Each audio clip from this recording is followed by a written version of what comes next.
Cornea হচ্ছে আমাদের অক্ষিগোলকের সবচেয়ে সামনের 11 থেকে 12 মিলিমিটার বৃত্তাকার একটি স্বচ্ছ অংশ। এই কর্নিয়া ঘোলা হয়ে গেলে আমাদের দৃষ্টি কমে যায়। নানা কারণে এই কর্নিয়া ঘোলা হয়ে যেতে পারে। জন্মগত বিভিন্ন কারণ, আঘাতজনিত কারণ কিংবা ইনফেকশন বা ঘা হয়েও কর্নিয়া নষ্ট হয়ে যায়। কিন্তু কর্নিয়াজনিত অন্ধত্ব বা দৃষ্টি প্রতিবন্ধকতা নিরাময়যোগ্য।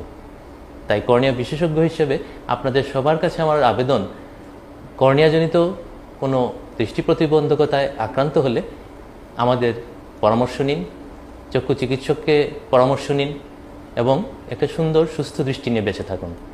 সবাইকে অশেষ ধন্যবাদ এবং শুভেচ্ছা।